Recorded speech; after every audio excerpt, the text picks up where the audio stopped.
princípio e o fim. É Deus. As pessoas utilizam a Bíblia para falar que Jesus está voltando. Porque o que acontecia, veja bem, na ótica dos judeus, Jesus pertenceu ao povo judeu, né? A gente nunca pode perder isso de vista. Jesus não foi cristão. Aliás, eu acho que ele abominaria o cristianismo. Jesus ele pertenceu ao povo judeu. Na mentalidade dos judeus, Deus enviaria o Messias quando o mundo estivesse para acabar. Porque a missão do Messias era chegar, botar a banca, né? Vir com uma legião de anjos e instaurar aqui o reino de Deus de uma vez por todas. Essa era a missão do Messias. Então todo mundo esperava o Messias na época de Jesus. E Jesus falou que ele era o Messias, no fim da vida. Eu sou o Messias. Só que o mundo não acabou. Por quê? Porque não é que Deus vai destruir o mundo. Vocês têm que construir um mundo melhor. Essa foi a mensagem de Jesus. E agora eu vou para o Pai, mas vou deixar aqui o Espírito Santo, que vai conduzir vocês. Né? É isso. Mas alguns discípulos não entenderam isso. E falou, bom, se ele morreu e o mundo não acabou, então uma hora ele vai voltar e o mundo acaba. Paulo, por exemplo. Paulo tem essa mentalidade que nós chamamos de mentalidade apocalíptica. Porque Paulo, ele acreditou que Jesus veio, que Jesus era o Messias. Mas como Jesus morreu e ressuscitou, e o mundo não acabou, Paulo falou, bom, então deve estar para acabar. Mas não acabou. Então será que não entenderam errado isso? A gente não pode esquecer também que os apóstolos de Jesus eram homens, não eram santos. Eram homens. Não existe santo. Existem homens que acertam e erram. Né? Então, Paulo, nesse sentido, eu acredito que grande parte dessa mentalidade de que Jesus ainda vai voltar é por causa das cartas de Paulo. Porque ele acreditava nisso. E ele era tão desesperado para que isso acontecesse que ele vai até incentivar ou aconselhar as pessoas a não se casar. Tem certas pessoas que leem as cartas de Paulo e tem certas coisas que elas não entendem. Fala, por que Paulo fala aqui que é melhor que o homem não se case? Porque na cabeça dele, Jesus está para voltar, o mundo vai acabar, então para que você vai casar? Não vai dar tempo. Essa era a cabeça de Paulo. É o pensamento escatológico? Isso, você aprendeu, hein? É o curso? É o curso. Pensamento escatológico e apocalíptico é a mesma coisa. Escatologia também é sobre as coisas sobre o fim. Escatom. Então. É uma palavra bonita, né? Escatologia.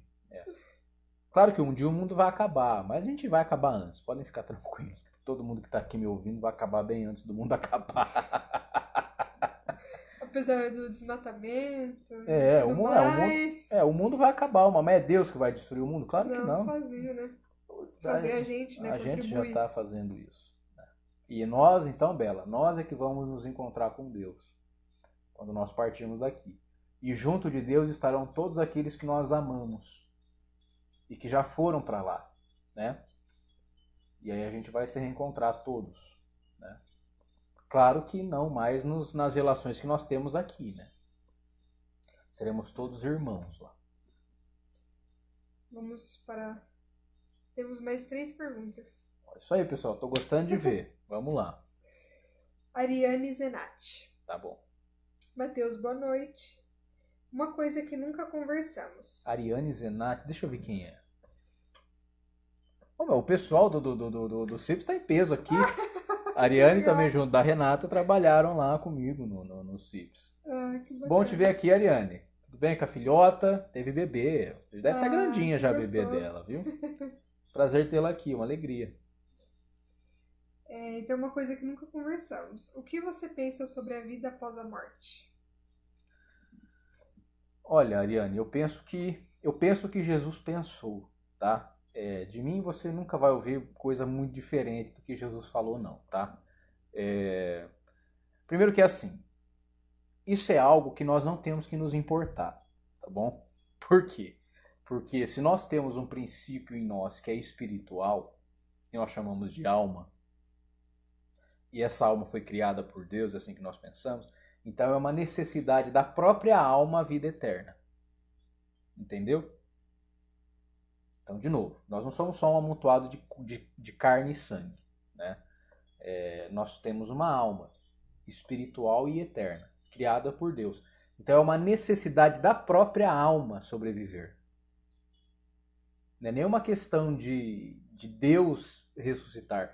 Nós já temos uma necessidade intrínseca a nós, que é a vida eterna, porque existe em nós a centelha divina. Então, quando nós morremos, nós ressuscitaremos junto daquele que nos criou. Por quê? Porque Deus é o princípio primeiro. É o alfa. É o princípio primeiro. E é também o fim. É o começo e o fim de todas as coisas. Então, se ele nos criou, é dele que nós viemos e é para lá que nós voltaremos. E espiritualmente, fisicamente, eu vim da minha mãe, do ventre da minha mãe. Corporalmente, eu vou ir para um túmulo. Se bem que eu queria ser cremado, né?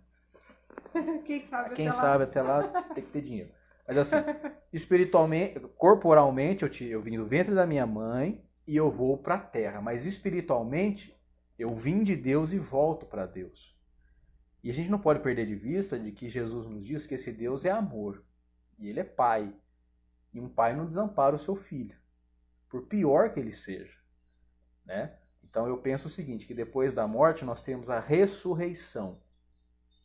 Nós somos um corpo e uma alma, numa única peça, não separados, nada disso. Não é corpo e alma separado, é uma peça só. Então nós nascemos corpo e alma, vivemos corpo e alma e morremos, voltamos para Deus na ressurreição da totalidade do homem, né? Mas, Mateus, como é que é isso, padre? Como é que é isso? Olha, não sei. Ninguém sabe, porque ninguém voltou para contar a história, né? O que nós sabemos disso é o que Jesus nos falou. Ele nunca deu detalhes, porque não tem como dar detalhes. É algo que não entra na nossa... Assim como Deus também, né? Ninguém explica o que é Deus. Jesus nos dá o que nós precisamos saber essencialmente. E não queiram entender mais do que isso. É mais ou menos como se ele quisesse dizer isso, né? Então Jesus diz assim, Deus é pai de todos e Deus é amor. Ponto. É isso que vocês precisam saber. Se contentem com isso, né? E não precisa mais do que isso. Não é isso? Então, quer dizer, Deus é pai, Deus é amor, o resto não entra na cabecinha de vocês. Nem na minha, que é maior por ser cearense. Não entra. Não entra. Posso estudar filosofia, posso ler o que for... Eu só sei sobre Deus pela fé e pela revelação. Não é pelo um esforço meu de raciocínio. Não vou chegar lá. O raciocínio ajuda a entender as coisas. Então, por exemplo, se eu, raciocinando, sei que Deus não me entra na cabeça, porque é algo imenso, mas me foi revelado e eu aceito essa revelação pela fé de que Deus é amor, nos ama infinitamente, e foi Ele quem nos fez... Então, obviamente, que morrendo nós voltamos para ele. E a resposta que Jesus dá sobre isso, no meu entender, é a melhor resposta possível. Porque ele diz assim, acerca da vida eterna. Olhos jamais viram, ouvidos jamais ouviram o que Deus tem preparado para os justos. Ou seja, não dá para descrever o que é o céu.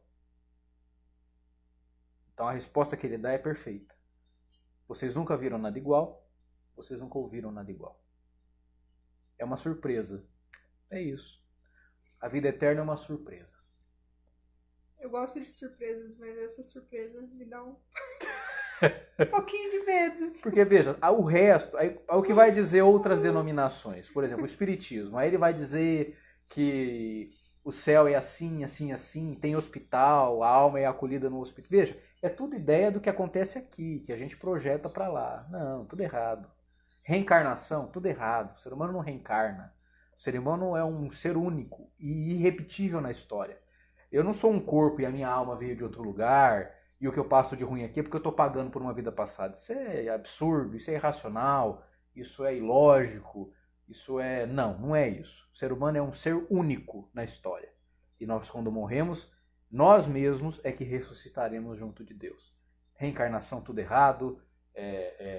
Agora, cada um acredita no que quiser.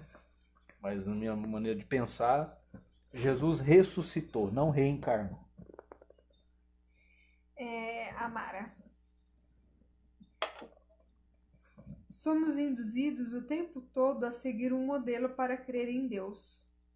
Porém, quando não nos encaixamos dentro do que nos é imposto, Desde o nascimento, somos rotulados e passamos anos acreditando que estamos errados por não se encaixar nessas crenças. É libertador quando se reflete e deixa de se preocupar com essas imposições. Perfeito, Mara. Verdade. Né? Essas imposições são homens que criam para manter o poder sobre nós. A religião é isso. A religião é isso. É homens criando, inventando coisas para dominar e criar culpa onde não existe. Então eles criam um padrão do que é ser um homem temente a Deus. Se você não se enquadra, você está fora. Jesus, ele nunca criou esse padrão. Pelo contrário, Jesus quebrou todos os padrões possíveis e imagináveis que os homens da sua época diziam que as pessoas precisavam seguir para adorar a Deus. O exemplo da onde Deus deveria ser adorado foi um exemplo, que ele falou em lugar nenhum, Deus se adora em espírito. A ideia de que para você respeitar a Deus, você não podia trabalhar no sábado. Jesus fala negativo, porque o sábado foi feito para o homem e não o homem feito para o sábado. Enfim, etc, etc, etc.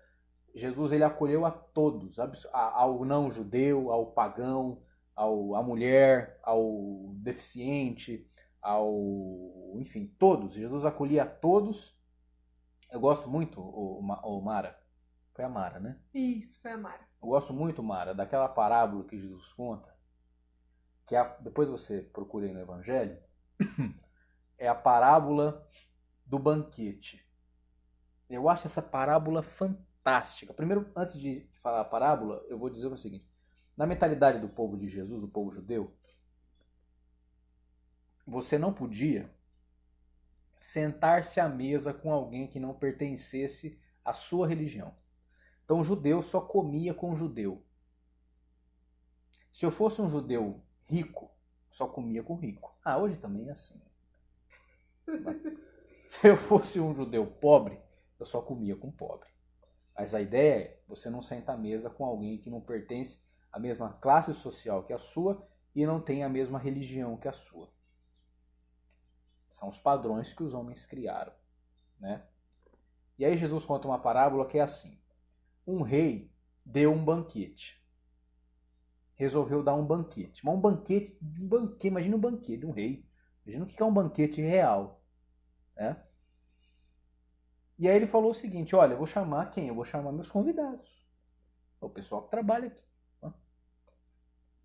Aí chamou um, o cara falou, rapaz, hoje não vai dar. Eu tenho que não sei o que, não sei onde. Desconversou, não foi. O outro que ele chamou também não foi. Eu sei que no final das contas a mesa estava colocada, existia comida, existia bebida, existia tudo quanto é coisa necessária para um grande banquete, mas os convidados não vieram. E aí o que ele faz? Ele chama os seus criados, ele fala o seguinte, eu convidei, mas as pessoas não vieram. Então agora vocês vão sair para a rua e vocês vão convidar quem vocês trombarem no caminho. Não importa quem seja. E vocês vão dizer que agora eles são meus convidados. Tem ideia do que significa essa parábola? Hoje, com os nossos ouvidos, parece que nada. Na cultura onde Jesus estava, isso era um negócio que não entrava Porque sair para a rua e encontrar isso significava encontrar mulher, encontrar morador de rua, encontrar leproso, encontrar tudo quanto é gente. E essas pessoas vão sentar-se à mesa e vão comer do banquete. Então é isso. Não são os padrões que os homens criam. É você aceitar o convite de sentar-se à mesa e receber o banquete. É isso. Simples e bonito, né? Evangelho, né?